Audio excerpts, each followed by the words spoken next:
Hey, have you ever used Cheapo Air? For years, and I really like it. With Cheapo Air, you can book online, use their app, or even over the phone. They've got great prices on over 500 airlines and millions of accommodations. They're my go-to for travel planning. And if you join their Club Miles program, you can earn points to save on the cost of your travel. Book on the app, and you get double points. Sounds like it's time I tried Cheapo Air. Call Cheapo Air at 855-247-3279 or visit cheapoair.com/podcast. Good sleep should come naturally, and with the new Natural Hybrid mattress, it can. A collaboration between Lisa and West Elm, the Natural Hybrid is expertly crafted from natural latex, natural wool, and certified safe foams to elevate your sleep sanctuary and support a greener tomorrow. Plus, every purchase helps fuel Lisa's work with shelters and those in need. Don't put off a good night's sleep any longer. Get a Lisa mattress today for a sound sleep tonight. Visit lisa.com/iHeart. That's LEESA.com/iHeart. Welcome to the Giants Draft Show, presented by Crestron. I am John Schmeelk, joined by the center of our setup. Didn't do that on purpose, but it works. He's Shaun O'Hara, Paul Dottino playing left guard over there. That means I'm your right guard. I like it. Richie, Chris, I got Snee and Sorber right here. I am probably going to say more words during the show than I heard Chris Snee say to me in the 8 years he was here. So Schmeelk and Dots. I like it. I like my guards right now. I feel very protected. Yes, absolutely. So the Giants have selected with their second-round pick at number 47 overall, safety Tyler Nubin out of Minnesota. A lot of college experience. He was at Minnesota for 5 years, started over that time, count them folks, 43 games for Minnesota over that time.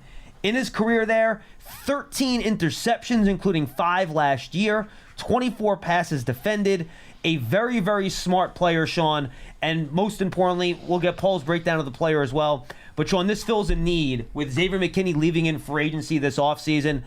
They brought in Jalen Mills, a veteran safety, but they needed somebody that was smart and trustworthy that could be that split safety in defensive coordinator Shane Bowen's system, and Tyler Nubin checks all those boxes. Yeah, absolutely. The void by Xavier McKinney, not just the player, but the versatility that he had.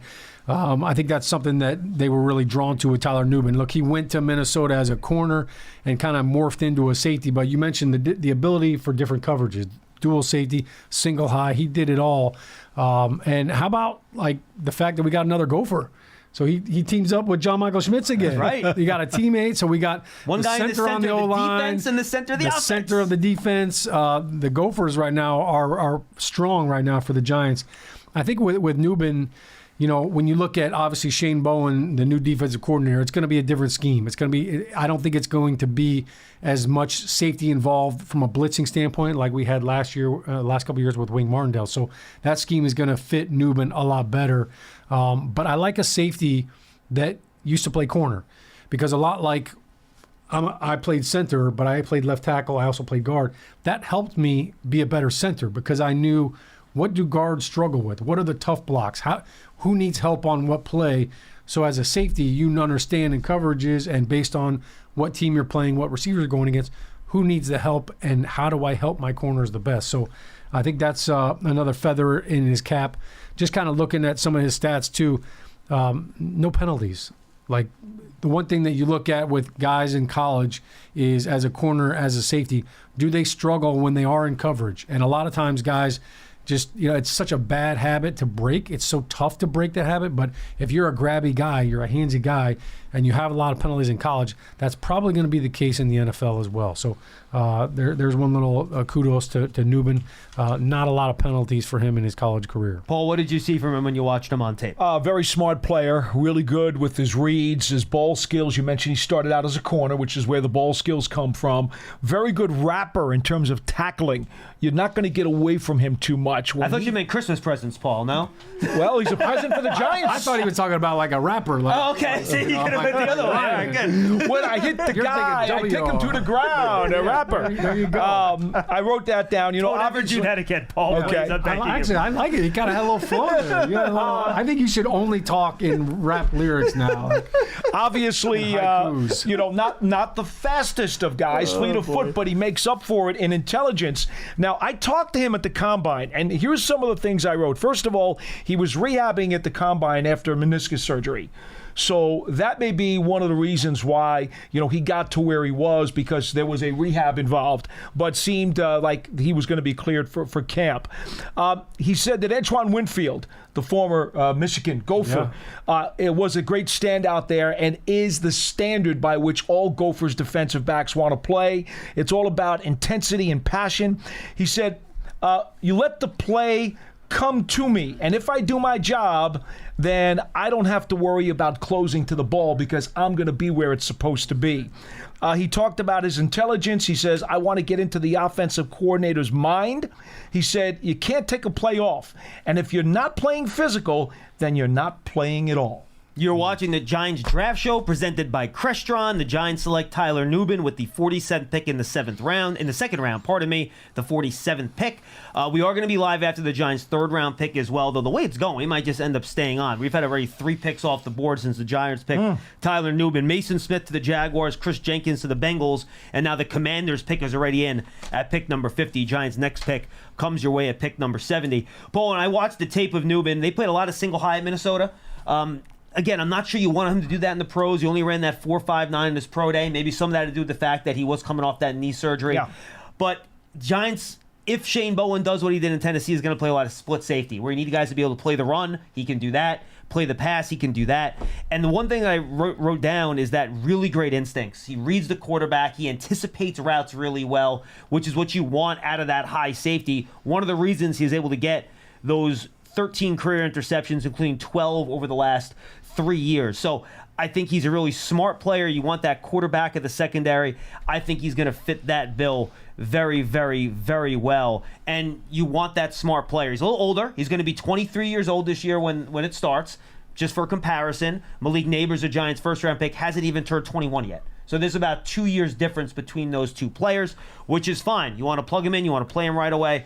And he's a very, very good player. 201-939-4513. 201-939-4513. Shaun might have to pop out at some point. Don't be afraid. Everything's okay. He's going to try to talk to Tyler Nubin. That interview is going to go up on the Giants website, Giants app, and all that stuff. And by the way, there is a chance right now that on Giants.com, the video player is not working. So it is streaming, though, on the Giants app, Giants YouTube, and the Giants TV app. So if you're having any issues, make sure you go tune into one of those other devices so you can check out the show that way. Any other points on Nubin, guys, before we get to the calls, or we're good? I'll just piggyback real quick on what Paul was saying, and kind of you touched on it too. Like, we're talking about Xavier McKinney and filling that void. Xavier McKinney was a very talented and athletic safety, but I get the feeling that Nubin is much more of a physical presence. And as we look at this Giants defense, they are taking on a different identity. Anytime you bring in a new defensive coordinator, the scheme is a little different, but the mindset is different as well. And just from talking to Shane Bowen, violence is kind of his thing. Like, he wants a very aggressive defense. And on the football field, to be clear. Yes, that's what we're talking about. Look, he told you that in the Cadillac, didn't he? He did. We did a drive along, and people kind of we were like, whoa, violent.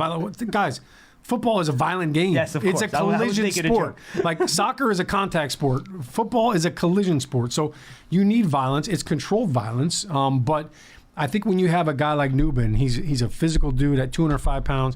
Like, I think he's one of those safeties that is going to want to come downhill. But you mentioned it, like, let the plays come to you. The one thing that you never want to have as a defensive coordinator is a safety that's just, that's trigger happy. Like, hey, man, I'm jumping at it. I'm going to jump on the double move. And a guy that's just, getting his nose in and peeking into the backfield a little too much. So I think that's a good quality to have as a safety. If you're a little bit more reserved, hey, let everything play out in front of you and not feel like, man, I've got to dash down there and all of a sudden open up the middle of the field. And by the way, Mike Sanford still, corner that I really like, just went to the Commanders. So that, for me at least, not that was our conversation. We were talking. Like the Commanders. Are we going to go corner? Are we going to go safety? I mean, there's a need there for both spots. But the first safety, like we were kind of talking about in the cafeteria, John, when you're doing a fantasy draft, a snake draft with your friends, and all of a sudden there's a run on a position, right, you kind of turn right or turn left and go to another position. So the Giants did that. The first safety in the draft taken off. Daniel Jeremiah actually had a lot of praise for him. Said he was his number one safety in this draft. So kudos to the Giants for that. I'm sure they'll circle back for their corner soon. 18 picks, by the way, in the second round so far. 6 defensive tackles, 6 corners/safeties, and then throw on top of that 3 wide receivers. So after we saw a very historically offensive heavy day one. A lot more defensive players 14? going off the board here in day two. Only 9 defensive players in round one. Was it 14 straight offensive picks? Yes, to start the draft. That is correct. It's unbelievable. Man. All right, let's get to the phones. 201-939-4513. PJ in Virginia. You're going to lead us off today, PJ. What's up? Hey, guys. So I got one gripe and one question. Yes. So real quick, my gripe, I don't understand what is it with divisional foes trading with their divisional rivals. Why would Washington want to help Philly? I don't get it. Now, see, PJ, here's the thing. Washington thinks they're helping themselves. They're not doing the trade to help Philly. They're doing the trade to help themselves. The same way Dallas and Philadelphia felt like they were helping themselves when they did the Devontae Smith trade a couple of years ago, which, by the way, I think Philly's pretty happy with Devontae Smith and the Cowboys are pretty happy with Michael Parsons in that situation, right? So, to me, if it's a good trade for you, the way I approach it, I don't care who I'm trading with because I feel like the trade's going to help me. But that's just me. I know other people disagree with that philosophy. And they got that pick from Chicago in the Montez Sweat trade. So generally it wasn't theirs to begin with. I don't know. Maybe that helps a little bit. Was that the gripe or was that the question? And by the way, they just used one of those picks, PJ, to draft Mike Sanderstill, who's a really good player. So that was my other question. Yeah, so I understand Nubin. Yeah, I understand we needed a safety, so I get it. But Nubin, as far as I know, is kind of a little bit slower from what I know. Like his 40 is like 4.59, something like that. Yeah, he ran a 4.59 in his pro day, but again, he was covering off of a knee injury, so I'm not sure if that. But look, he isn't a burner, but I think he might be a little faster than the 4.59. Yeah, I'm just wondering why not go cornerback? Why not Sanderstill? Like, why is he not an outside cornerback? No, that's the problem. He's slot only, and so many corners got picked already. Max Melton got taken, the cornerback out of Rutgers. You had Kamari Lassiter got taken. So you're looking at Sanderstill.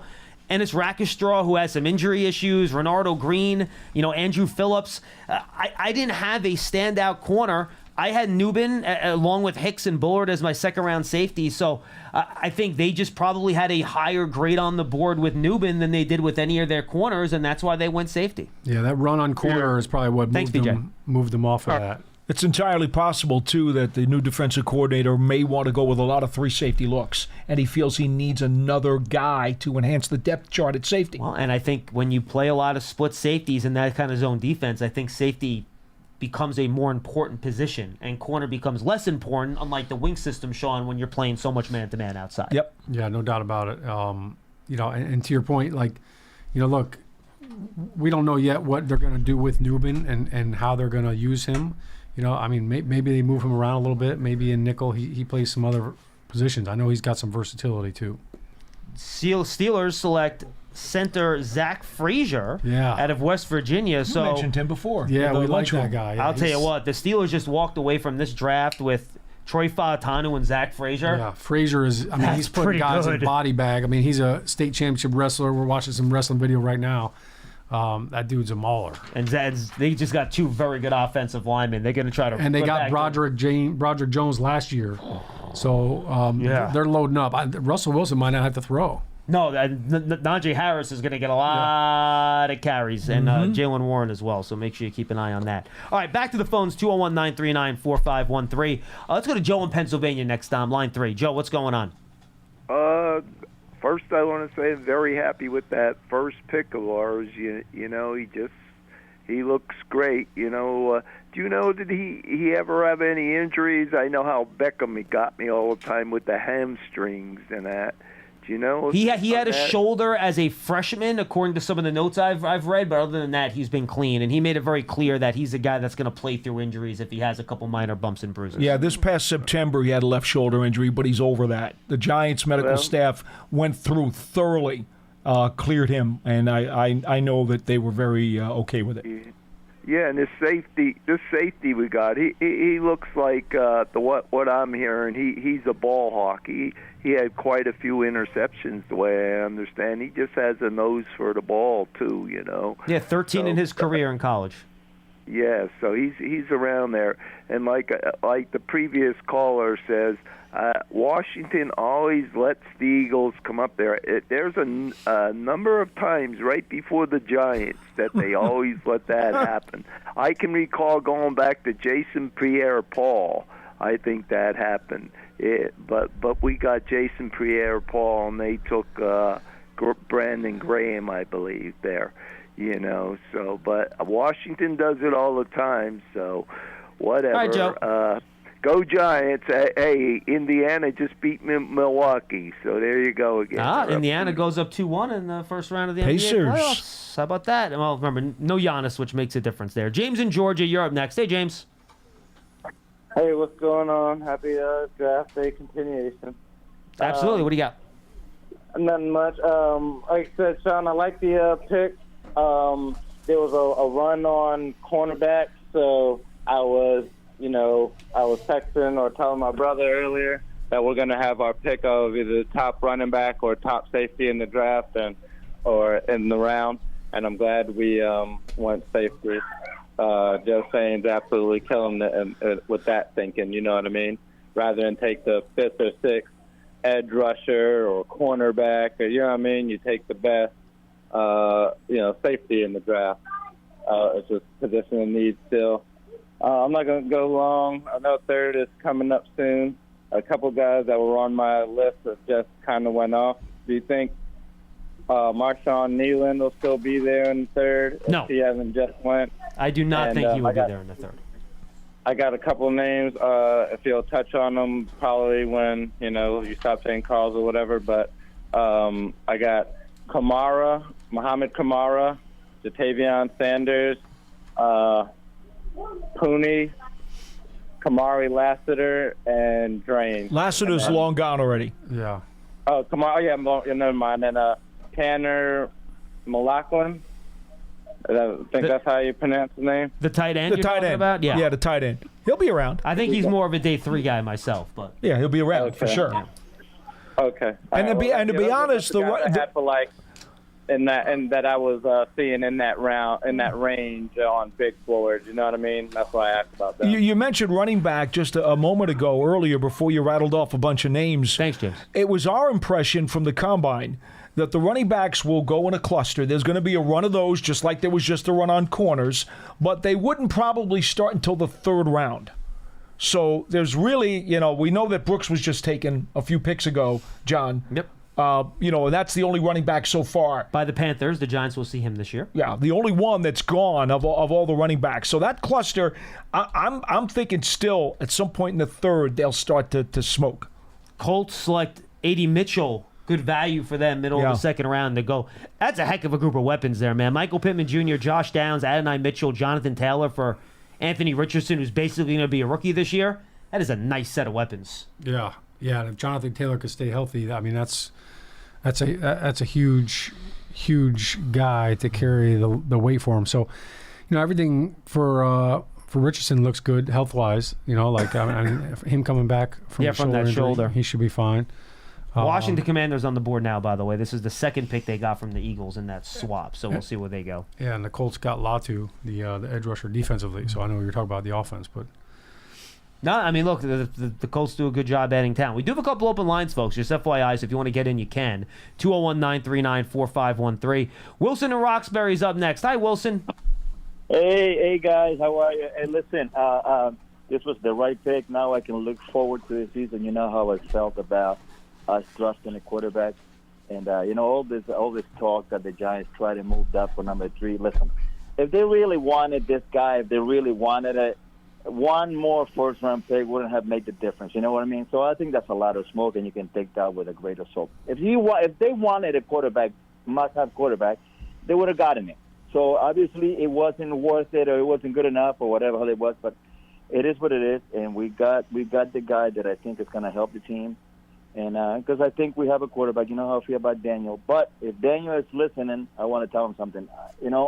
Can't give any more of these fans that want you to run you out of town, run you out of town any more fuel. So I don't know, man. If you got to read film differently, whatever, just this is your last mulligan, I think. So we have to make it work. So now it's let's look forward to the season and that's it. Whatever. Now I can look forward to the season because I was a little. You know how I was, Johnny. You know how I was. I know. Wilson, we're so glad for you. We really are. Yeah, welcome back. Yeah. Let me ask. Let me ask you something. now that the pick is the pick, was this the right pick? If you look now, was this the right pick? You mean Neighbors or Nubin? Who do you mean specifically, Neighbors or Nubin? No. In the first round. Okay, Neighbors. Was this? If you were gonna pick a guy, was this your guy? Of the guys that were available, and Wilson, appreciate the call, man. Good stuff. Thanks. He was my guy. To me, he was the next highest guy on my board. On my board, Malik Neighbors was my fourth best player. So got him at 6. Job well done. Shaun, what do you think?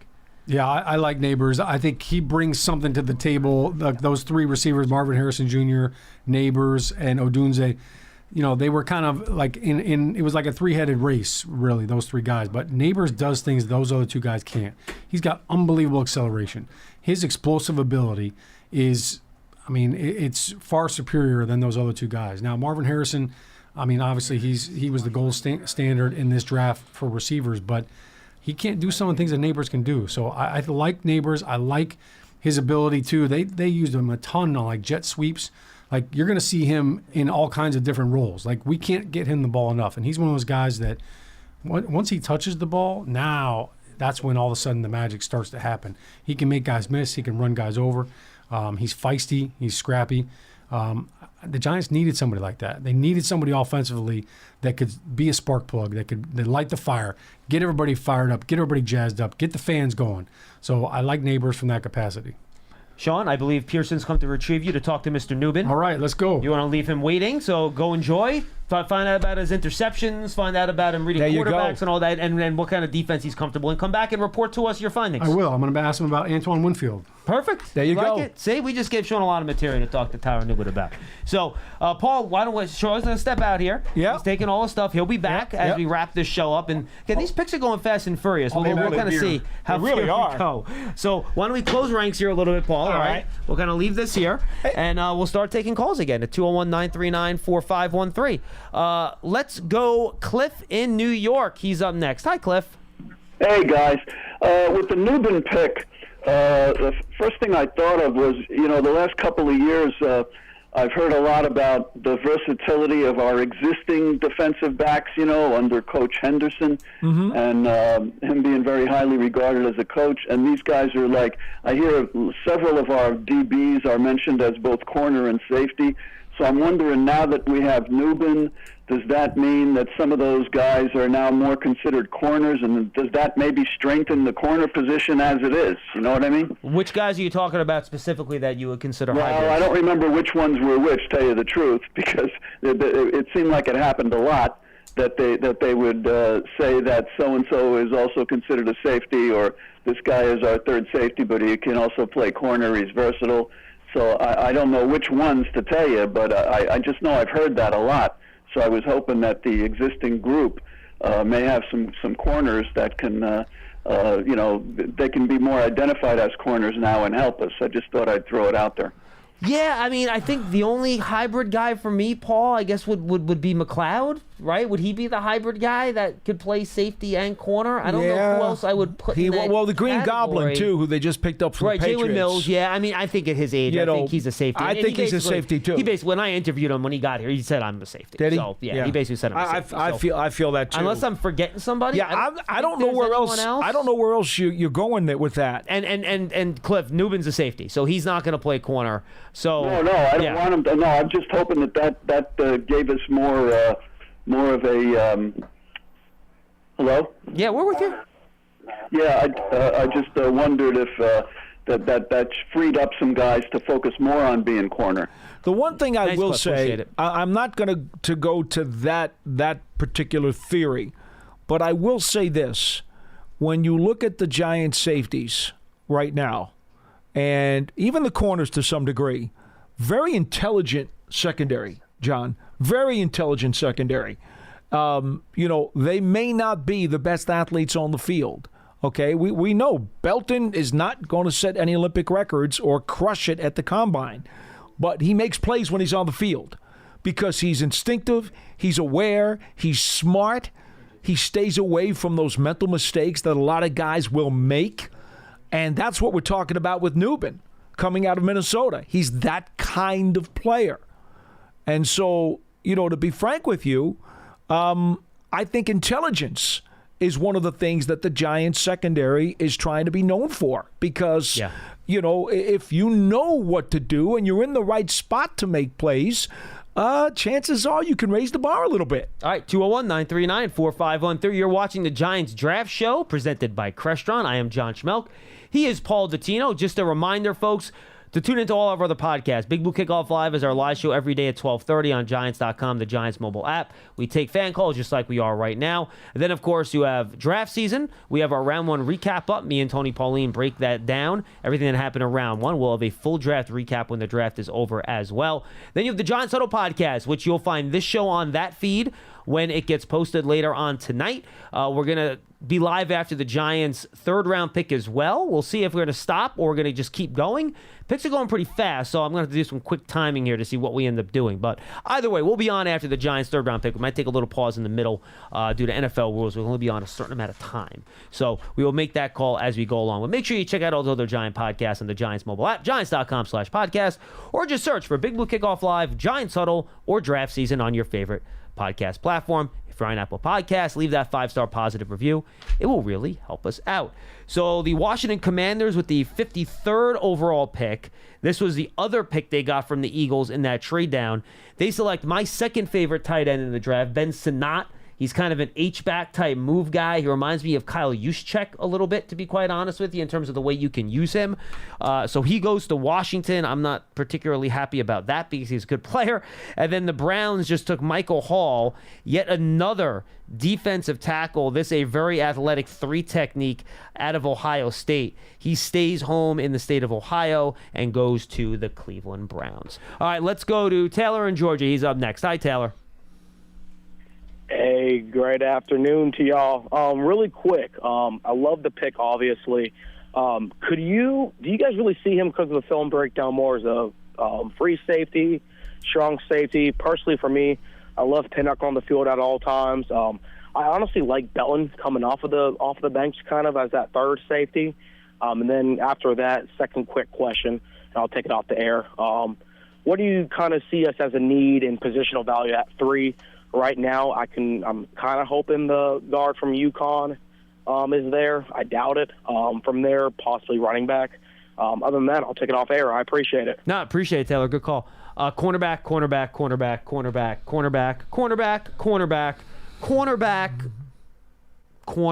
You just passed on a bunch of corners in this round. Maybe defensive tackle. Then I would get into the running back territory for me. Yeah, I mean, corner is the biggest need to me right now, and it's a glaring one, to be quite honest with you. Yeah, they went with the safety, and again, maybe that's what the scheme is going to call for. They needed some more depth at that spot. Well, they just might have thought he was that much better. And maybe they did. Hey, look, we knew at the combine that there were folks who told us they thought Nubin could be the best safety. Bullard got some votes too. I mean, Daniel Jeremiah had him number one on his safety. Exactly. Board. So I mean, this is not a reach here. But in terms of perceived need, corners seem to be more thin. Okay. In terms of the running back situation, John and I have both discussed this. I think that the Giants need a power back to fill in that other spot in this running back by committee. I would want a big guy. Audric Estime is my guy from Notre Dame. Can you get him in the 3rd? I hope so. I was hoping to get him in the 4th, but, we'll see. I would not use a pick on a running back in round 3. I think you have bigger needs elsewhere. And you already have a starter in the building. So I think that's a day 3 pick, in my opinion. That's why I would attack that. No, And I like Estime. You think he's my 4th running back. I think he's a really good player. I really like him. I think if they draft him, I'd be very happy with it. But I just with all the other needs, I would save that till round 4. The problem really comes down to here, the tight end spot is another issue because, again, we still don't know what's going on with Darren Waller. He says he's working out. He told some reporters today at a public appearance for a charity that he is indeed doing all of his workouts as if he's going to come back, but hasn't made a decision yet. Well, you guys know how much I love Sinnott. And unfortunately, he's already gone, so that's the end of that. But Stover's not a bad tight end if you want to keep looking in that spot in the next round. Patrick Paul goes to the Miami Dolphins, the offensive tackle out of Houston. Very tall, very rangy. Has some things to clean up a little bit in terms of fundamentals. But good player. Cowboys on the clock here. We'll keep an eye on that. But for now, let's go back to the calls. Jason in New Haven's up next. Hey, Jason. Hey, what's up, fellas? What's going on? Good. Thanks for taking my call. I love the draft so far. I know you guys have talked in the past, and I've been a big proponent of, especially when it came to the three receivers, the top three receivers in the draft. Part of it is, like, what does Dayball and Kafka want for a receiver? And I never really thought Rome was the guy, even though he was a clean prospect. And I don't think we was ever going to get Harrison. I think if he was there, I mean, that would have been a no-brainer. But I think Neighbors fits that Dayball-Kafka separator. He does. Kind of that Tyreek, not call him Tyreek Hill, y'all, but kind of that explosive athlete once he gets his ball in his hands that we really haven't had since, Odell since Odell left us. Yeah, so absolutely. I love the pick. Nubin was a great pick, too. Low-key, I kind of like our safety group. We're young, but one thing I've talked about with Belton, he's always around the ball, and this kid Nubin seems to always be around the ball. I like Pinnock. He's not a top 5 safety, but he's an up-and-coming safety. And I'll take one more question. I got 3 players that I wanted you guys to see if you could let me know that I'm looking for. Yeah. In the next, Paul, I'm with you. I would like a kind of a bigger back. My eyes are on the young man from Wisconsin, Allen. Yeah, 20 I years know old. Him. He's big. 20 years old, clean. Yep, and I like him. Another guy I want to talk about is the defensive tackle from Oregon, Dorless. To me, he's your prototypical 3 technique, which I think with Andre Patterson and Dex next to him would be great. And then one more thing, John. Yeah. The game yesterday, please explain to me why Embiid was not thrown out of that game, and I'll take it off the air, fellas. Thank you. Jason, I appreciate it. And by the way, I think both those players are good fits for the type of players you're looking for. If you want a big back, Braylon Allen fits. I'm not as high on him as other people are. I've been told I need to go back and watch his tape from 2 years ago and 3 years ago before Wisconsin changed their offensive system. I haven't done that. I didn't love him in their spread offense this year. I just didn't think it fit his skill set. So Paul's higher on him than I am, but he likes Estime as a better player. Dorless, you're right, is that 3 technique. He can also play a power end if you need to on running down. So I have a 3rd-round grade on him. If he's there in the 3rd round, I don't know if he's going to get there given all the defensive tackles going off the board. He would be a good pick. And, Joel Embiid should have been ejected from that game. Paul and I agree on that whole Yeah, for sure. And, by the way, I should bring it back. We forgot to answer Taylor's first question about Nubin, strong safety or free safety. Oh, he's a strong for me. Well, it's part of a 3-safety package, though. I think he's really good at reading quarterbacks in the secondary, though, and playing the ball. I'm a little bit afraid of the speed.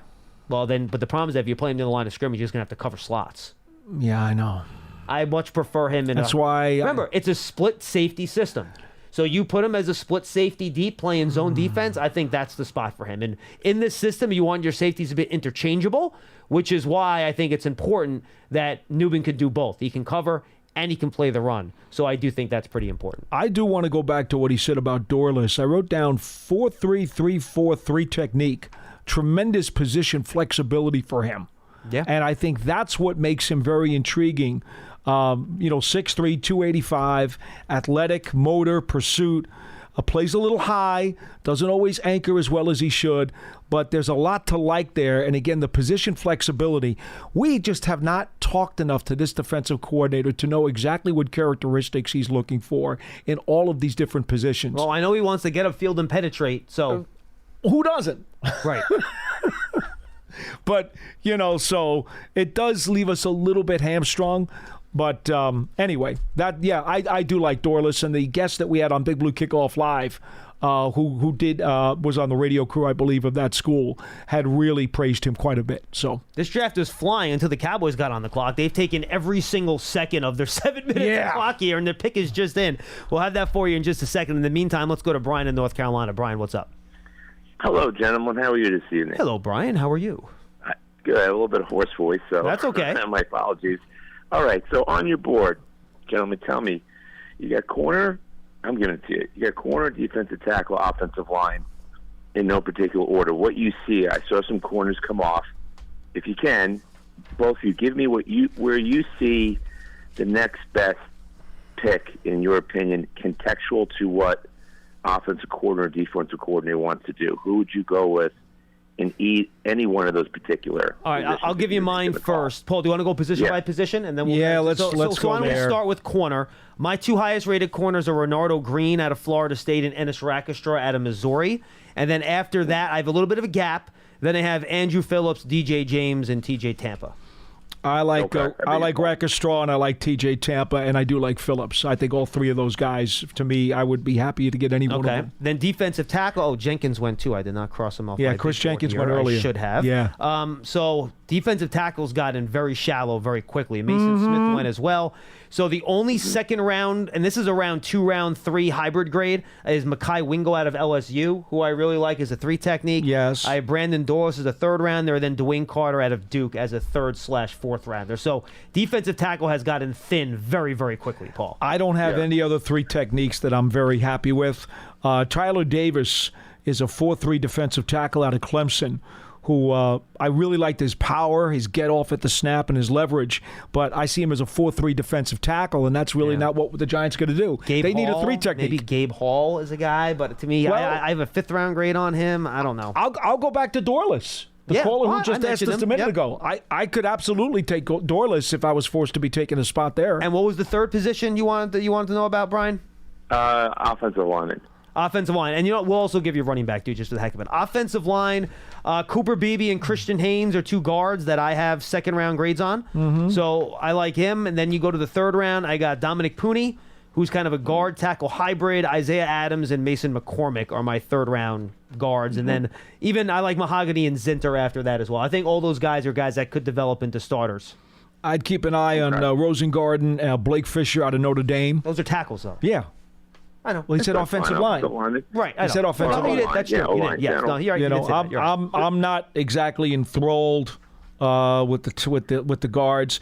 There was there's a sleeper guard. You want a sleeper guard? Don't talk about like in the next couple rounds. Deep. Yeah. Layden Robinson, Texas A&M.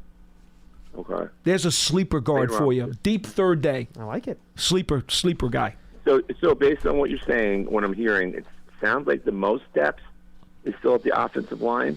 You mentioned a lot of names. Is overall, is that what you're saying, though, based on what's left and what you like? There's more depth overall. I want offensive lineman if we can get another one. So that's where I'm going with that. Well, I appreciate the call, man. Yeah, I would say, look, I don't think you draft another tackle. In my opinion here, I would lean more towards the guard spot. And if one of those guys we talked about, I mean, I do think, I don't know, I think I have about the same number of corners and offensive linemen in my next 2 rounds, so I don't have much difference there between the players. So you know what the problem is here, and I'm not trying to be funny, but you've already overstocked that room with some medium-priced free agent veterans. You have the 2 young guys from North Carolina who have been injured, okay, in McKeithen and Joshua Azudu. And here's that. You got Stinney. We talked about this. You got Runyon. You got all these guys. You got Illuminor. I'm really tired, folks. I don't mind telling you that. You got Illuminor, who can play inside, too. You're not sure exactly what they're going to do with Neal, although we still think he's a tackle. But here's the thing. You're drafting any one of these guys later in this draft. Are any of these guys for sure any better than the vets you've already spent some money on? Or the 2 young kids who you've devoted time to and they're trying to come off of injury? See, one of the philosophies you have to have, at least it used to be, now it's a little bit different because of the salary cap and stuff, but you would go into the draft and you'd say, listen, when I'm taking this guy in the 4th round, in the 5th round is where it starts to get shady, you would say, hey, I look at that guy, am I sure he's got a legitimate chance to beat out his competition for a spot on my 53? That used to be the litmus test. I'm not so sure if I put that litmus test to some of these deeper offensive linemen, John, that I can say that. And because the Giants are very deep at that spot. They got bodies. They have a lot of bodies. They got functional bodies. They do. So I don't, would I mind? I wouldn't mind if they took another offensive lineman somewhere in this draft, but I just don't know if they're head and shoulders as a prospect going to make the 53. Of course, the practice squad does change that a bit. Now that it's expanded as much as it has, It does change it some, but you still got to get the guy through. Correct. All right. 2 more positions. This is actually a good. Those are perfect call to close the show because we kind of went through our stack and who's left for potential third-round pick. So this actually worked well. Only other two positions I want to hit, Paul, are tight end, because I do think that is kind of a dart throw position. Sanat went. Jatavian Sanders from Texas still on the board, more of a receiving tight end.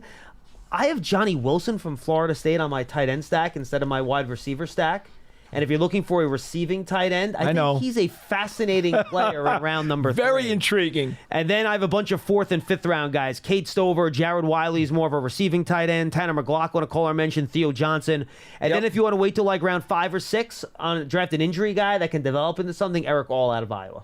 Yeah, I had Johnson, I got Stover, I got Wiley as all guys, later on if I couldn't get Senate that I would like to look at. So, look, there's still guys here that can help the Giants at some of these thin spots. Yep. If that's your bottom line question, the answer is yes. And then just real quick, running backs, Paul. I mentioned I don't have all my running backs are in the 3rd round. I don't have a 2nd round running back. So Trey Benson, Ray Davis, Audric Estime, Marshawn Lloyd, Blake Corum. I like Will Shipley out of Clemson more than most people. Jalen Wright is the speedster out of Tennessee if you want a fast guy to be a change of pace guy. Those would be the top running backs on my board. So that's a good 7 guys that I could easily see be worth 3rd round picks. Yeah, Estime, Lloyd, for me. I wrestled with Carson Steele out of UCLA because he's a big guy. You didn't like Ray Davis, huh? He's like 215. I was looking for a guy who's going to be more of a big power, sturdy back. See, well, you know what it is? No, I'll be honest with you. I don't believe that Singletary, even though he's the lead guy in the committee, I see him as more of a smaller guy and not a pounder guy. He's actually pretty good at short yardage. I know he is. Historically. I know he is, but I don't trust it. And I would like to have a big, strong, physical pounder to help the Giants in a 4-minute offense, goal line situation, short yardage. I don't want to put that all on Singletary. I really don't. Fair enough. All right, folks, so those are some of the guys left. The guy with the Cowboys selected Marshawn Nealon, by the way, the edge player out of Western Kentucky. Good player. Just now, yeah. Yeah, really good player. Big guy. He can even slide into the 3 technique on passing downs. He can set the edge. Powerful edge rusher, really tested well.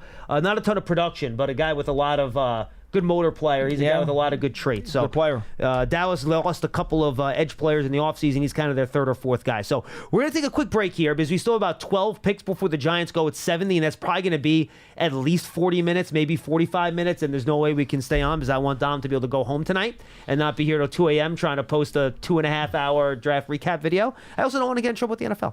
So we'll put those 2 things together, and we'll take a quick break. We'll be back when the Giants make their 3rd round pick on the Giants Draft Show presented by Crestron. We'll talk to you then. Welcome back to the Giants Draft Show presented by Crestron. John Schmeelk, Shaun O'Hara, Paul Dottino back with you with the 70th overall pick in the 3rd round. The Giants select cornerback Andru Phillips out of the University of Kentucky. Phillips, in his college career, played 4 years, started for half of one, all of his senior year, 16 total starts. A guy that can play inside and outside. He played about 2/3 of his snaps outside as a senior. Played about 1/3 of them inside, so he can do a little bit of both. Ran a 4.48 40-yard dash at the combine. Tested pretty good in terms of his jumps. Explosiveness was good. His short shuttle and 3-cone was good on his pro day. Guys, the Giants needed a cornerback. We talked about this at the end of our show after round number 2, and they found the guy that is pretty flexible, can play inside and out, and showed some pretty good cover skills at Kentucky, Shaun. Yeah, you can't have enough corners. And we were talking about that exact position before the Giants selected Tyler Nubin, the safety. And, you could tell that when the run on the corners went at the top of that 2nd round, Giants kind of shifted gears. But now to get a corner in Andru Phillips, he's a physical guy. He's one of those guys that really likes to win at the line of scrimmage, jam receivers, likes to use his hands, and likes to use his physical ability. But I think he's also shown that he has really good recovery speed, really good recovery quickness. So I think that's an asset for him. A Kentucky guy, Wan'Dale Robinson, a Kentucky guy, right? Yep. So we got another Wildcat here, but I think for the Giants, no doubt about it, you've got to have some more fresh legs, have some more competition at corner. Look, in the NFL right now, you need 3 starting corners, and you mentioned it. He has played in there at the slot, so he has that experience. He played the nickel position against Tennessee this year. Pretty much played every snap in that game from the slot, from that nickel position. So he has that ability, and I think it's a nice pickup for the Giants because, look here, this late in the third round, I think before the draft started, people thought Andru Phillips might have been gone by now. Yeah, I had him I had him as a very top of the third round pick. I had him as my 74th player. He got picked at pick number 70, so about in line. But a lot of people did think, like Dane Brugler, who authors The Beast, one of the best draft guides that's out there, he swore heading into this draft that he was going to be a second-round pick, that he thought teams are pretty high on him, Paul. Well, he did get some rising grades in mock drafts in recent times. I did write, I really liked his quicks at the line, his reads. Very physical player, to your point, Shaun, when you talked about one of his hands. Very physical player, does like to hit people, can sometimes improve his technique a bit, but that's because, remember, redshirt junior and only spent 2 years as a starter. Okay, so he does, have to have some more maturity going on, more experience as he grows, as he gets coached up. We talk about these guys all the time. Carl Banks says you don't just add water. Okay, there's a reason the guy's coming into the NFL, and that is because he's got to get coached up. Well, this is a guy with Jerome Henderson coaching that secondary, is someone who's going to probably really use that polish to his advantage. Yeah, and look, he's 5'11", or 5'10", 6'8" inches, 190 pounds. So he's not the biggest guy in the world, which is why, some people do see him as more of a slot, but he played outside in Kentucky, did a nice job. He's a physical player, doesn't mind hitting. So he's a guy that I think can fit a lot of those spots. And, two aspects that Shane Bowen said he needs out of his cornerbacks, guys, is that to be willing to tackle and they don't let guys get behind them. And the one thing that he did in that Kentucky scheme was play a lot of off-zone coverage. He did not generally let guys get behind him, which in this system that the Giants are employing is very important. Yeah, I think the one thing that when you kind of look at Drew Phillips, not one interception in his collegiate career. So that's kind of one of those things that jumps out of you. You think that at some point, hey, someone tips a ball, you get one of those. But he did have 10 pass breakups. So he's there. He's making plays, just didn't have almost kind of an opposite to Tyler Nubin, who set a record at Minnesota for interceptions in a career.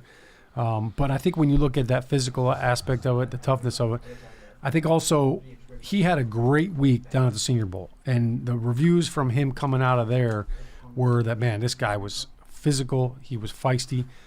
Sometimes you see guys go to those bowl games and the practices, they can kind of be overwhelmed. But he had a really good performance, and I think that really helped his draft stock. He was a multi-sport athlete as a kid. His father was the president of the Chamber of Commerce in Greenville, so it comes from a good family. He won the triple jump in high school at the 2019 state championships. He was a track guy, so he can run. I always like the multiple sport guys, Shaun, that aren't specialists. And Nubin was Neighbors. I'll get it there. Neighbors, Nubin, Neighbors, whatever. Neighbors was one of those guys too. He played basketball in high school and he played baseball before he played basketball as well. So I'm always a big fan of these guys that are multiple sport athletes. Yeah, you love the athleticism and the power too. And it's funny because as the Giants selected him, they started showing this video of him jumping over a car, and hopefully it wasn't moving. It was not moving. Okay, good. He was running over it, but I don't know, maybe that was a little foreshadowing, like coming to New York, you may have to jump over some cars if you're in the city or if you're walking around in traffic. How about we avoid that? It may come in handy. I think the good news for the Giants, fellas, is that they got some value and they got some need in the right round, because this is just about, for me, as we're into the third round, getting to the middle of the third round, where the corners who can help you right away with some rotational snaps starts to get a little thin. It's pretty sure about it right now that you're not going to find as you go deeper. If the Giants waited to the fourth round, they weren't going to get a guy of this caliber. Let's put it that way. You had to take the corner because it's drying up. You had to. Yeah. It's drying up. So I'm glad that they did it. And now as we get into the fourth round, now you can be a little bit more scattershoot if you want. You can go for a tight end. You can go for a running back. You can go for a defensive tackle. Whatever you really like, because at least you got a position that you knew was thin and was going to require fortification. So Phillips is originally from South Carolina, by the way. Nubin is from Chicago, just FYI. We know Louisiana for neighbors. His father actually played linebacker for Kentucky from 1986 to 1990. So some runs in the family there. Yeah. You might have played against him from 86 to 90, right? No? No. That's I think I was still wetting my diaper in 86. Paul might have covered those games, though. Yeah, which is the funny thing. Yeah. No, that was 1886, John.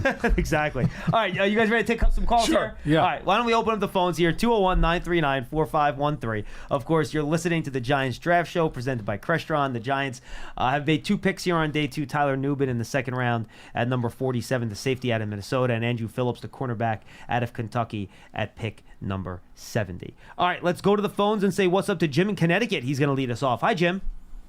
Hey, John, I'm just going to be like the millionth person to say amazing job with the draft coverage. Just unbelievable. When I can do a mock draft simulator and know from a personal interview what a guy who was like a cornerback from Tulane is all about, who's going to get drafted in like the 7th round, that's pretty great. Well, Jim, I got to be honest with you. Thank you again. I honestly don't get tired hearing it, so it's fine. I appreciate that. Just, Checks in the mail. Terrific. I mean, that whole thing where you did where you did that thing at the Shrine Bowl and the Senior Bowl where you kept asking. It was weird. You asked the same question of these guys, but you managed to kind of elicit different things. It was just terrific. This is great. I'll make my 2 quick points about.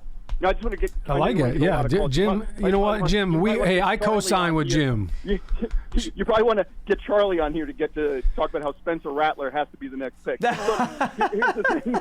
No, here's the thing. Don't say his name, Jim. Haven't we learned our lesson yet? Don't say his name. I'm to blame. Okay, I went full Dottino. What was I thinking? All right, look, here's the thing. Okay, on the picks. Sorry, Paul. You're a legend. But anyway, here's we the love thing. Paulie. On Nubin, terrific for Bowen, scheme, smart, in the right place, low RAS score. Who cares? You know that what safety does. I mean, they always rip a safety. Think of all the good safeties recently, the guy from the Ravens and stuff. But anyway, and I think Phillips obviously Tracy is jumping over cars and stuff. Hope for the best. So I like both picks. What I wanted to get real quick was this, John. I was kind of sad to see Benson go. I wonder if he's who out there in the 4th round for tomorrow would you consider for running back? Do you think on the tight end front would Theo Johnson possibly still be around? Seems interesting, and whether that's a luxury pick. I was going to ask also Shaun. Shaun, what am I doing? Sorry. I was also going to ask about Christian Haynes. Any chance maybe he survives or is still on the board in the 4th round from Connecticut? Also seems like a really interesting player. And last for Paul. Is there a skyscraper out there in the later rounds that would be like a 6th round pick that might be a project or something that you like that could make the team and be kind of an interesting tall guy in the receiving corps? And that's it. Wow, a lot of names there, Jim. I'm going to try to hit a lot of those. I'll start with the tight end. Yes, I appreciate the call. Awesome call. Thank you for the praise. We appreciate it. Theo Johnson, yes. In my opinion, there's a chance he's there in round 4. Why don't we start there? He was looking for a running back on day 3. Paul, was that the other thing he was looking for there? Yeah. So Benson just went. He was bummed about that. I'll hit those. Is Corum still available? Blake, only two running backs have been taken still. So Estime, Ray Davis, Marshawn Lloyd, Will Shipley, Blake Corum, Jalen Wright. There's a lot of guys left there that people like. So a lot of running backs. Shaun, he was asking you about Jalen Wright's a burner. The speed guy. Yeah, if you want speed, he's the guy. He was asking about Christian Haynes. Yeah. What do you think about him as a player? I'm not sure he's going to get to you in round 3, especially since the Cowboys just took Cooper Beebe, by the way, which annoys all of us because I had a 2nd round grade on the guy, and Zach Warren's going to retire after the end. They're just going to plug him right in, and they're going to be fine. Yeah, Cooper Beebe looks exactly like Zach Martin as a left guard, and that's pretty much where he was. And we were talking about him earlier on in the cafeteria. I really liked Cooper Beebe. I thought he'd be a great pickup for the Giants if they could have snagged him. I think he might have been the highest guy left on my board. Yeah, and he's a stud. I mean, he's thick. He's a mauler. To answer your question about Christian Haynes, I really like Christian Haynes' technique. I like his ability.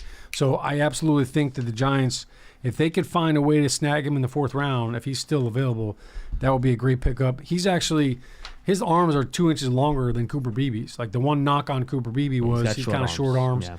Look, my entire career, people talk about my short arms. So you can still have an 11-year career with short arms. If you want to picture Cooper Beebe's body type, imagine a college refrigerator on top of like a pair of like stilts. Yeah, and that's kind of what Cooper Beebe is. He's like a kegerator. Like he's just like compact, like just like squished up. Solid as a rock now. Don't get me wrong, but he is like a big square body. I think Christian Haynes he was very balanced. He's got really good feet, really good hands. I think he's going to be a really solid player. And Paul, he wanted you to find a late round skyscraper. Yeah, I'm going to give you a guy because he was a redshirt last year by injury. Bryce Ford-Wheaton, coming back from the torn ACL last year. Had a terrific summer camp at 6'4", West Virginia wide receiver, undrafted rookie free agent. Giants gave him a lot of money as a bonus to bring him in. Looked really good during summer camp. They worked him in special teams. Looked like he was going to be promising. I think he was going to make the final 53 opening day, to be quite frank with you. And then he ripped up his knee. And that was it. He's been rehabbing like a demon. And you know what? You want a dark horse skyscraper? 6'4", and he can run. There's my dark horse. Injury IR red shirt from last year. You cheated. Hey, I'll put my money on him, but before I pick anybody in the 5th or 6th round here. Okay, how about this? I'm going to give you guys some bloodlines, Paul. I like Brendan Rice. He's not a skyscraper. He's 6'2". The skyscraper's got to be 6'4". I'm sorry. Parameters. Fine. Johnny Wilson out of Florida State. He's 6'7". Yes, he is. That. Yes, he is. Yes, he is. I see him as more of a tight end. I'll take Bryce Ford-Wheaton anyway. Okay, fair enough. 201-939-4513. Sorry, guys. It's 10 o'clock. We're going to have a little bit of fun here. I don't know what to tell you. Let's go to Carmine in Syracuse. Carmine, you're up next. How's it going, man? Hey, my man. How you guys doing? We're good, Carmine. How are you?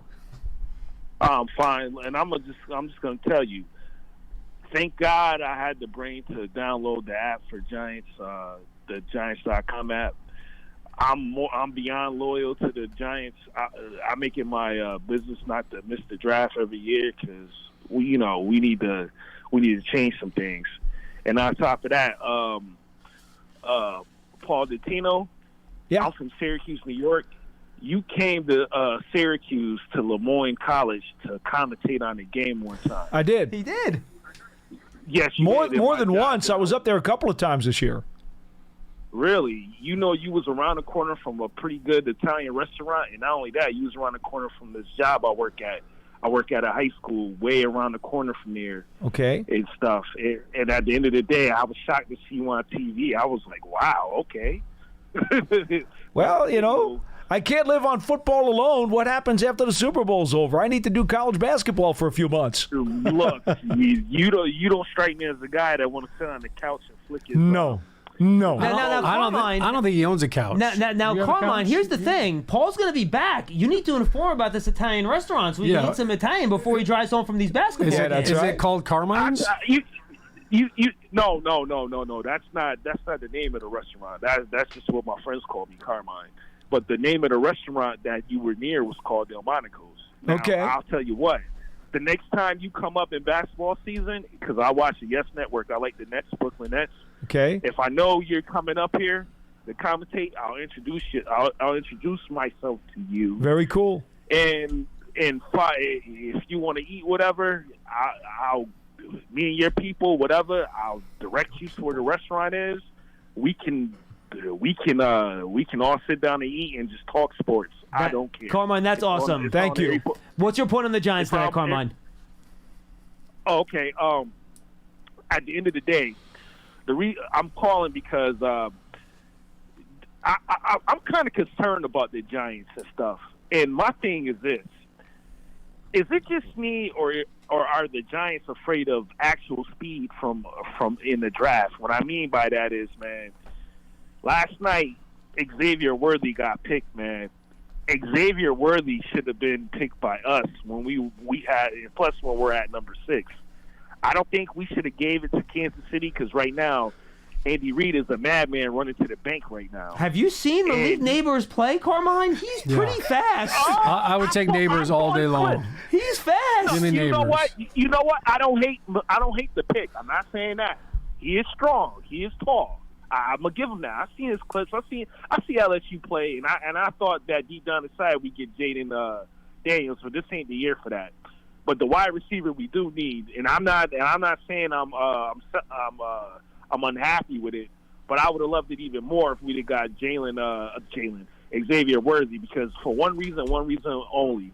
We need to get revenge on the whole NFC East, man. Like from the years of Deshaun Jackson. And now we got what's that boy name from number 88 at Dallas? CeeDee Lamb. Yeah.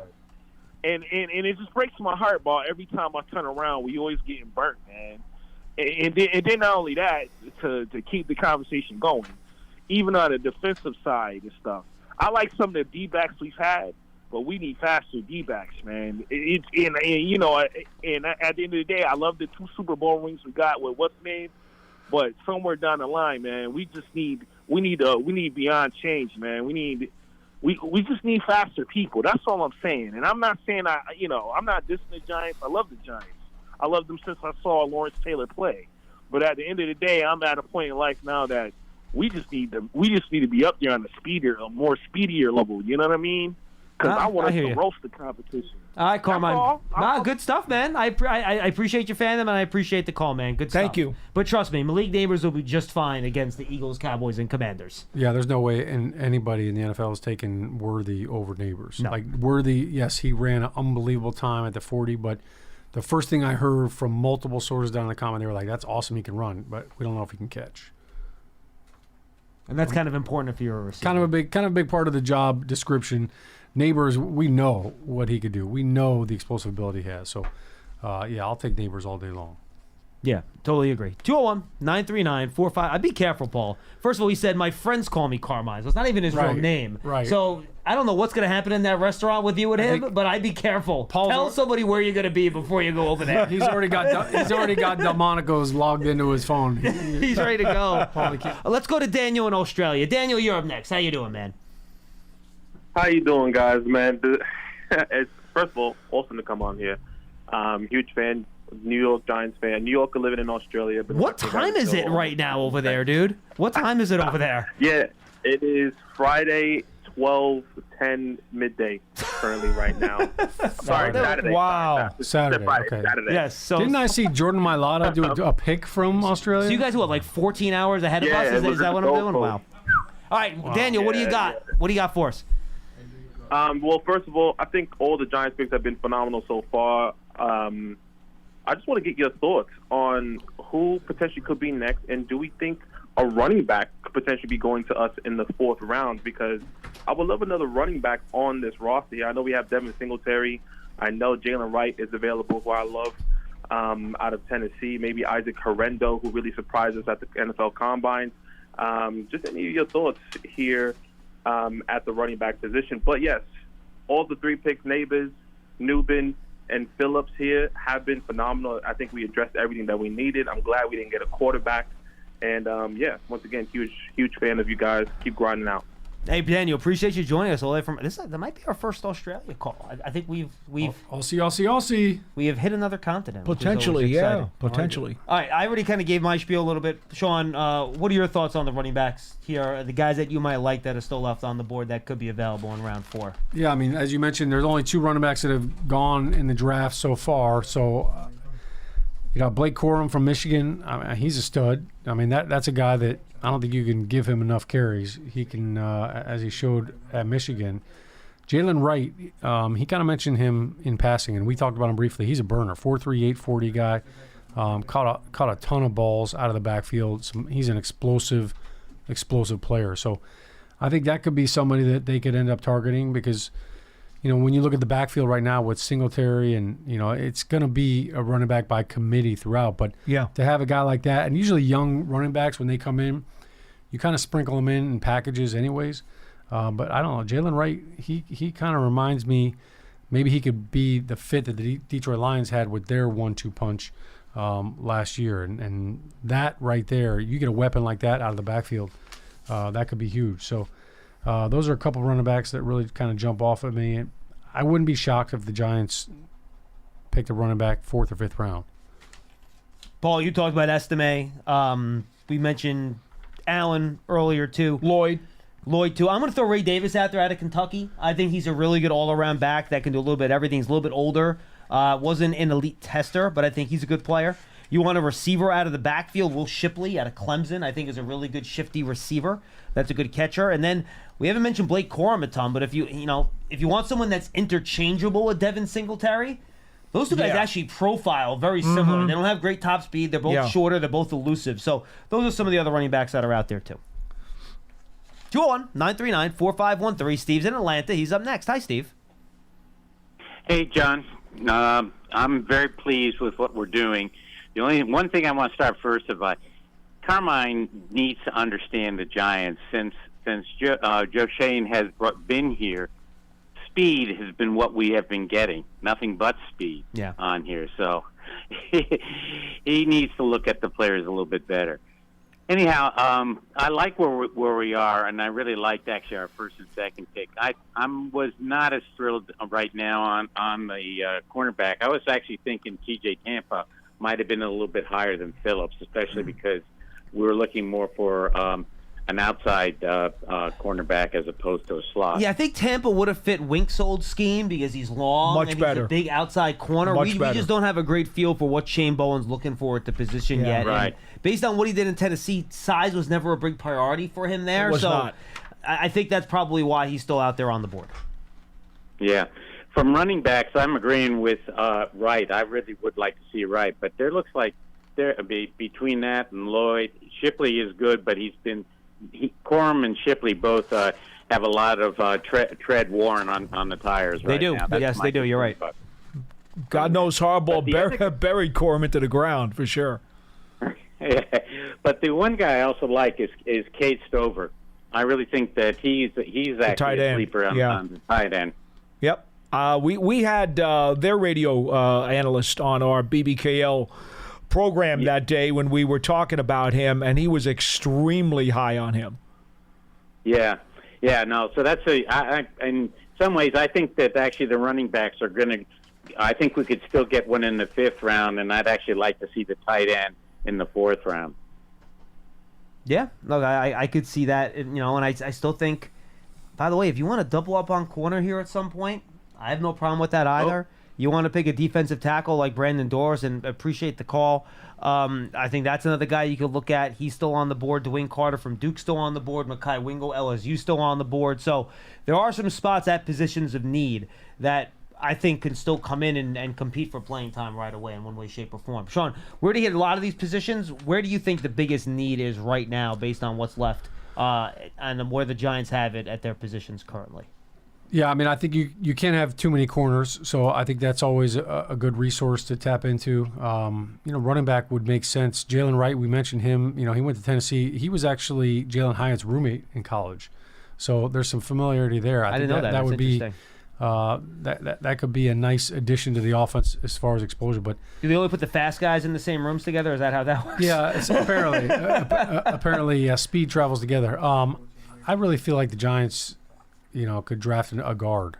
And I think, look, they brought in John Runyon. I think it's yet to be determined where Evan Neal and Jermaine Illuminor, how all that fixes itself out and works itself out. But I think the Giants, you need healthy guys. You need another guard. And I think that for them, if they drafted a guard, it immediately just makes that room younger, more competitive. And based off what happened last year, we need healthy bodies. We need good young legs. So I think the need, as much as we address the offensive line through free agency, I could see them jumping on a guard. Paul? We pretty much, I think, have gone over all the different thin spots that the Giants have to still look at. What would you put at number 1, though? I would like to get a big back. That's just where I stand right now. I really would like to add a big back to the room. Again, here's the problem for me.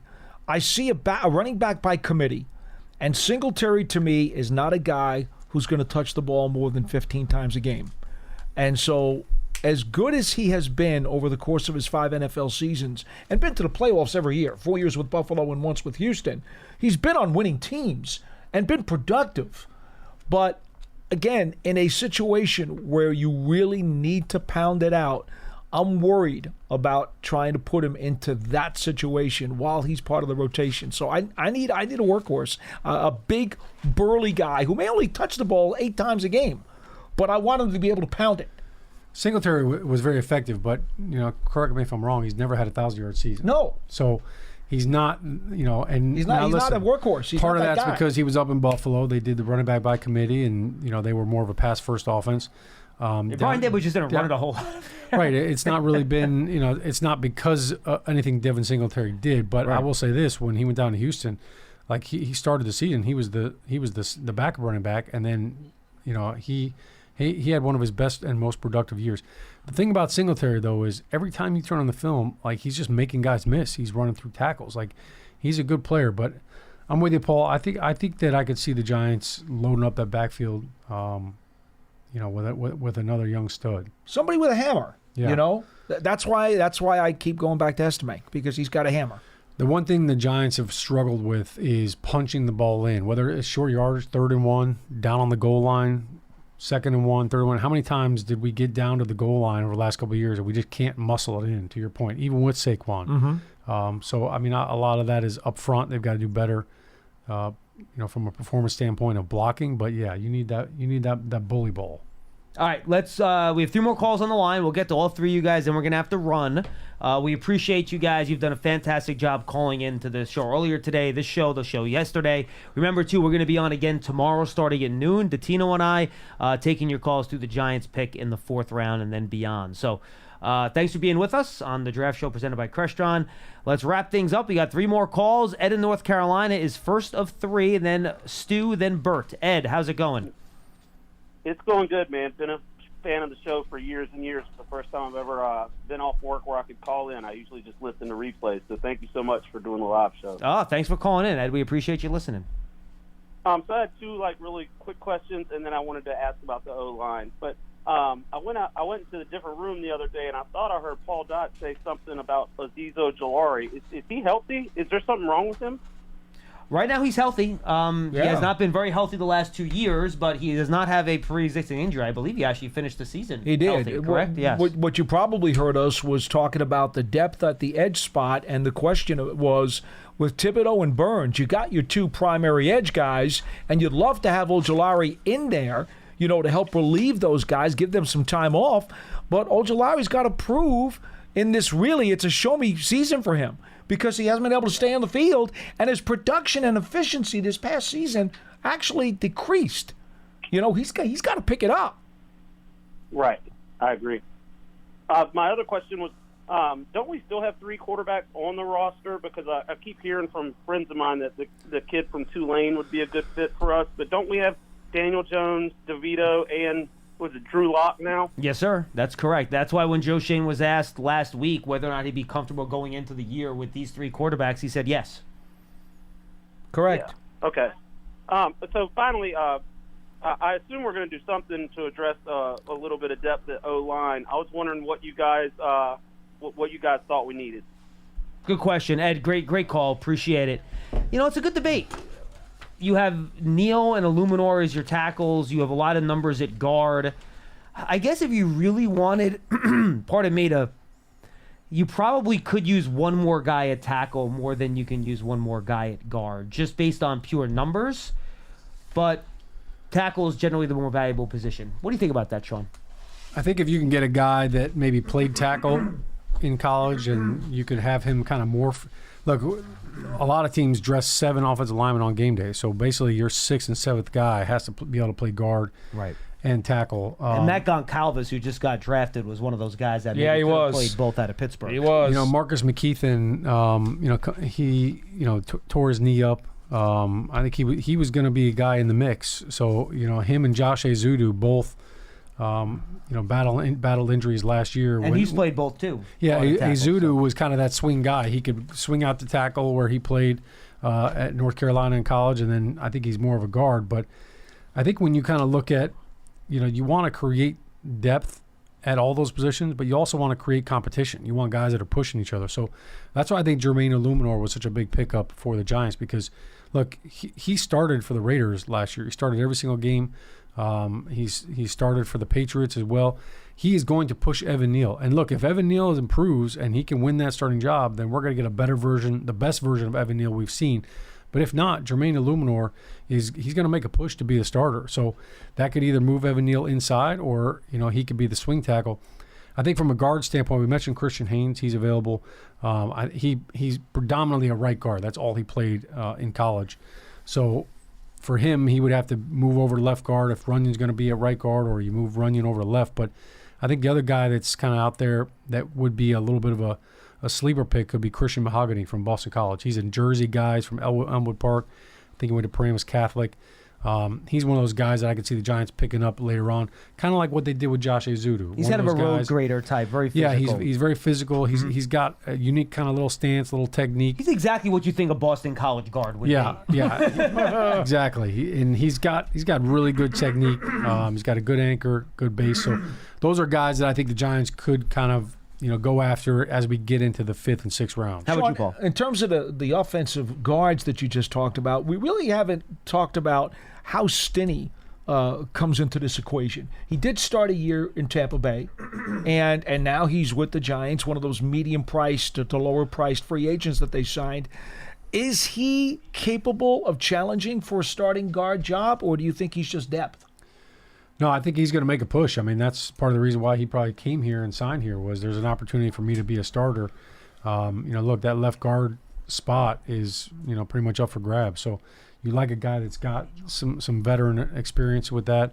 I think Stinney also, he might have played center too, so he could do that in a pinch as well. All right, well, we got Shaun's final thoughts. You're being summoned. I believe you're going to have Andru Phillips here in a second, Shaun. Yeah. So we'll be wrapped by the time you're done. Excellent job. This was fun, brother. All right, good stuff. I'm looking forward to your book next year, all right? The Schmeelk. No one wants that. I think you put in so much time and so much work into all this stuff. And you know what? Like, it's all here. Like, let's get it out there. Let's sell it. The Schmeelk. I think people want it. Like, I would love to hear from the viewers. We need feedback on this. I like it. The Schmeelk report. Instead of the beast, the Schmeelk. Schmeelk the That's beast. what you go for? Yeah. Thank you, Shaun. We'll work on it. We'll work on that. Be well. I have to get the people working on the marketing campaign upstairs for that. Good stuff, Shaun. Have fun talking to Andru Phillips. Always a pleasure. I'll make sure we proofread it. Yeah, please. I'll definitely need some of that. All right, let's go to Stu in New Jersey. Stu, you're our final caller of the show today. Stu, what's going on? Hey, what's going on, guys? How you guys doing? Hello. Man, you are spry for the long day that we've gone through. Yeah, well, listen, you know what? I got a question for Christian you guys. Haynes just went, by the way, to Seattle, the UConn guard, at pick number 81. And by the way, I'll throw out Dominic Pooney, too, by the way, as another kind of guard tackle hybrid that I like. So, anyway. Legit prospect. Stu, go ahead. Listen, I want to know why is Joe Milton being drafted so low? To me, he seems raw. Like the premier prospect. Oh, he's raw as the celery on a supermarket shelf. He does not. He needs a lot of work, but he's got the best pure arm in the draft. Well, I would say this. He has the most powerful arm. Yeah. But he doesn't have, like, that throw a budget. He doesn't throw a touch. Like, he doesn't have, like, what versatile arm. He has a power arm. Strongest arm. Strongest. That's a good way to put it, yes. But experience is lacking. There's a lot about the game plan that he was a system guy at Tennessee. There's a lot he needs work on. If you want to take Milton, you take him late in the third day, and you plan to sit him for 2 years. He is truly a developmental with a capital D. But I think that his size, and his quality guy, all right, from everything I've heard from the people in Tennessee, quality guy, good guy in the locker room. Again, size, physicality, the arm strength. You're going to have to do a lot of work on him, though. So he sits for 2 years. Paul, you don't think he deserves to be in that quarterback room? I just said he could be a developmental guy for a lot of teams if they're willing to wait. He's not ready right now. He's not ready right now. I just think with Dayball and his track record with bringing raw talent, I just think Dayball can really work him out. Yeah, but it's going to take a lot of time. A lot. Okay. No, just remember, he couldn't even keep a starting job before he showed up at Tennessee. I told you, he's as raw as a piece of celery. He's really, really raw. He just really impressed me. I get it. You love the arm strength. You love the physique. He's got the frame, the size. He's got. There's stuff that makes him attractive. No, he checks every box, and you're right. And Stu, in terms of traits, he checks every box you would want. And I get where you're coming from. My suggestion would be find a couple of Tennessee games on YouTube and watch them. Yeah. And then you'll see. And then call us back. And I'm curious to see if your opinion has changed at all. Well, I will do that. John. I'll give you a guy if you want. The Florida State kid, Leary. All right. If you really want to dig deep into the third day. Wait, Florida State's Jordan Travis. Travis, I'm sorry. Yeah. Yes. Devin Leary. Leary is the other kid. Former NC State, and Correct. he went to Kentucky, right? Yes, Okay, Kentucky. So to make sure I had the right guy you're Absolutely. Look, It's folks, late. it It's is. late. I am so exhausted, it's not even funny. And we got to do another show tomorrow. Yeah. Let's go back to Travis. Broken leg, okay? Injured. You're going to have to deal with that. He certainly needs some work, but there's no question that he has more polish, more experience, more savvy. He's got more touch, had some production at a very high level. You want to take a flyer on somebody there? He's more further developed. And Spencer Rattler's still on the board, too. Well, you know how I feel about Rattler. Right. I think he's the best guy of the second group. Oh, wow. How about the Rams, who had You like him, huh? Okay. Yeah, look, and Rattler has some traits. And appreciate the call, Bert. Great stuff. Stu, sorry. Bert was the guy that hung up, right, if I'm not mistaken. Rams just took Blake Corum, which is interesting. Because he's kind of a physical clone to Kyron Williams. Yeah. Who had a really good year for them last year. So I guess that's now going to be a timeshare backfield. So all the Kyron Williams fantasy football owners are very unhappy right now. Who thought that's you, Dom? You have Kyron Williams? Well, if you have a keeper league, you're in a lot of trouble. Sorry, Dom. This is not a good moment for you, sir. I feel for you. Just real quick, folks, just to update. We've went through all the guys that we might, and we'll give a couple of names before we say goodbye. But since the Giants picks, just to keep everyone updated, then we got to roll here. You had Isaiah Adams to Arizona, Trevin Wallace, the linebackers of the Panthers. The Cowboys took Cooper Beebe. Braylon Trice, the pass rusher, to the Falcons. The Bears took Kyron Amagaji from Yale, the offensive tackle. I still don't have that one right. Jonah Ellis, the defensive end from Utah, went to Denver. Delmar Glaze, Maryland, offensive lineman, to the Raiders. Houston took safety Kalen Bullock, the great ball hawk. Macklin Calvis, the oft-injured offensive lineman from Pittsburgh, went to Indy. Jermaine Burton, the super talented but troubled wide receiver, went to Cincinnati. Boy, him and Joe Burrow, that's crazy. Christian Haynes went to Seattle, and then Tip Ryman went to Arizona. Now Blake Corum just went to the Rams. So, Paul, I'm going to we already kind of talked a lot of some of the names here. You mentioned Estime. Christian Haynes got picked, so he's off the board. I'll throw out Mekhi Wingo and Brandon Dorlus as defensive tackles. Dwayne Carter, too. If you want a bigger corner, since you just took a smaller guy in Phillips, TJ Tampa, Cam Hart, Kyrie Jackson, if you want to go there. Guards, Dominic Pooney, Mason McCormick, Christian Mahogany. Johnny Wilson is a hybrid tight end, otherwise Cade Stover. Those are the kind of the names Johnson, that jump out to me. McClatchin. McLaughlin. McLaughlin, yes. Three tight ends out there who I think would all be, solid picks at in the later stages here.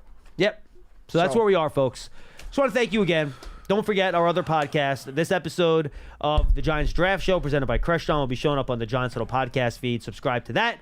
Subscribe to Big Blue Kickoff Live. We'll have another draft show live tomorrow at noon when the fourth round in day 3 begins. Right here on the Giants app, YouTube channel, Giants.com, wherever you stream Giants stuff, the Giants TV, streaming app, all that good stuff. Make sure you go check that out. Tomorrow at noon, Paul and I will be live once again as we take you from the Giants' 4th round pick. We're going to try to get to the 5th round pick. We'll see if we make it that long. We might be sleeping, but we'll be alive. Best. Oh, it's noon. You'll have plenty of time to sleep. You'll be fine. I don't want to hear any complaints out of you. And again, Giants Huddle podcast draft season. Go subscribe to those. Tony Polney and I will have a full draft review when the draft is over on Saturday on draft season. Make sure you check that out. And the Steelers just took Roman Wilson, who will fit very nicely into that wide receiver core. Troy Franklin's still on the board, by the way. So's Walker from North Carolina. Both those guys, really big upset. But again, it's such a deep wide receiver draft. There's only so many. We knew that. We knew 1 or 2 guys were going to drop that shouldn't. We knew it. And they're still on the board. So anyway, thanks for being with us on the draft show presented by Crestron.